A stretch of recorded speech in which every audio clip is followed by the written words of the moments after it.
국정감사가 막바지로 가고 있는 가운데 정치권은 오히려 폭풍전야 분위기입니다. 국감 이후 11월 더불어민주당이 김건희 특검법 처리를 벼르고 있기 때문에 여야의 국회 본회의 충돌이 불가피하고 이재명 민주당 대표에 대한 형사재판 2건의 1심 선고도 각각 예정돼 있기 때문입니다.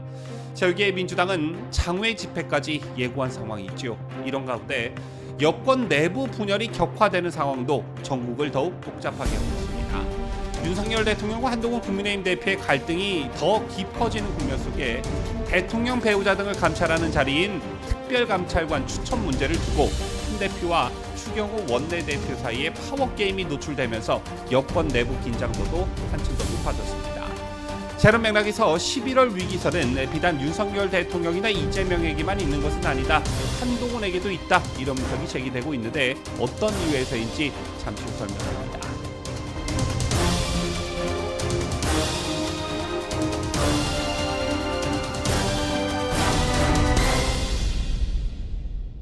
시청자 여러분 안녕하십니까? 뉴스데일리 베스트 미네커입니다.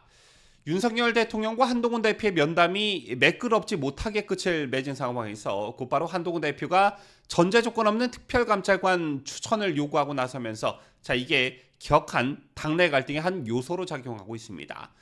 일각에서는 이게 만약 의원들의 투표로 가게 될 경우에는 실질적 분당 사태까지 가게 되는 것 아니냐 이런 전망까지 나오고 있는데요.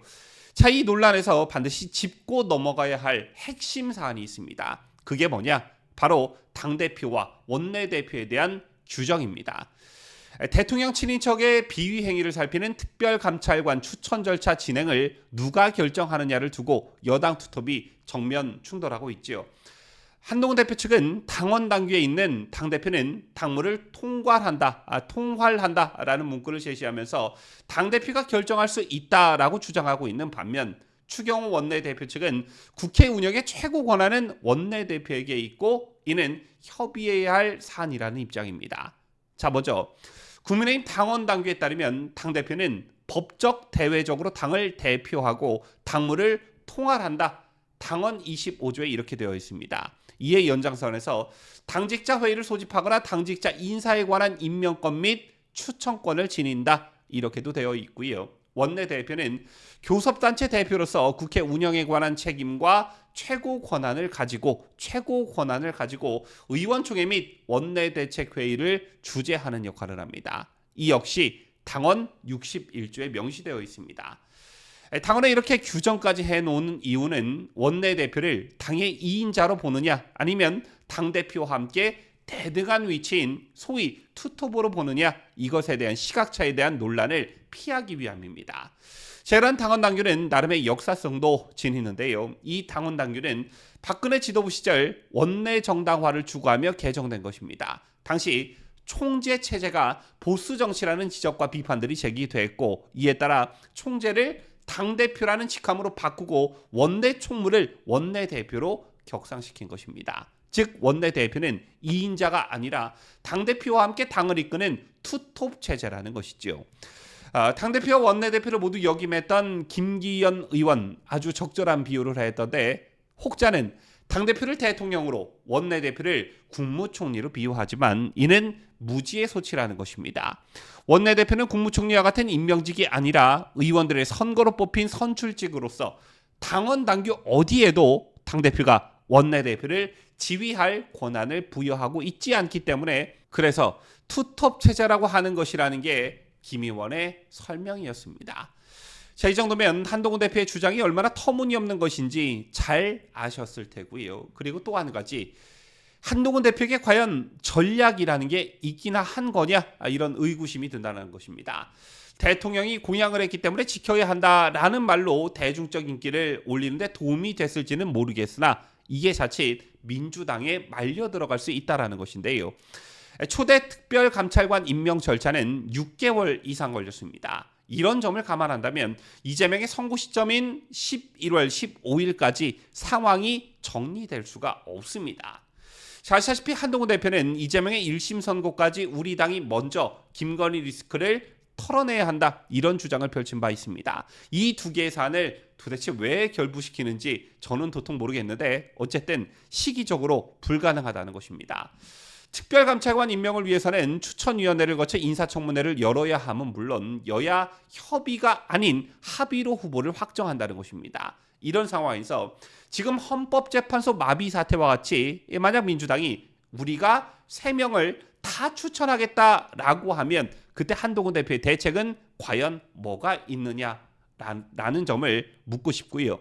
저렇게 민주당의 역공이 들어왔을 때 뭐 그래 좋다. 민주당 당신들이 의석수를 많이 가졌으니 3명 다 추천하세요라고 두 손 두 발 다 들 건지 도대체 전략이라고는 눈을 씻고 찾아봐도 없다라는 것입니다.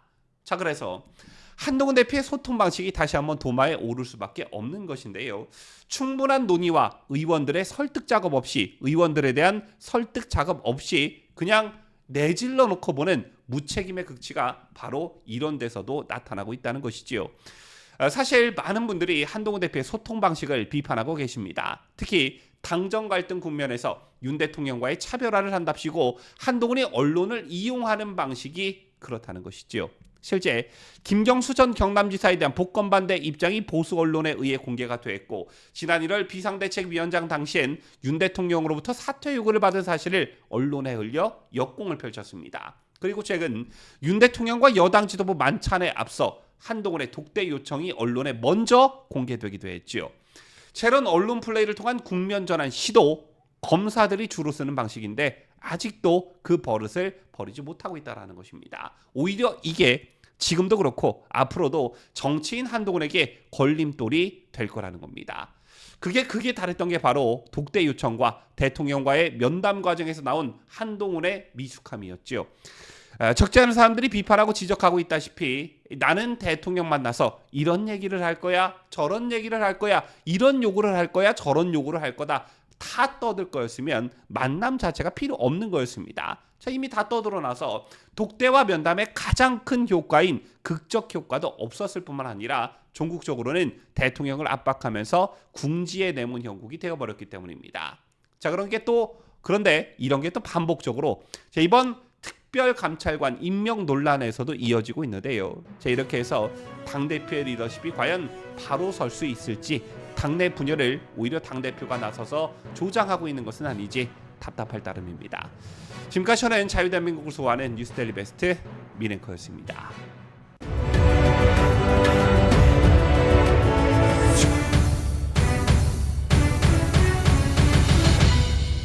함께해요.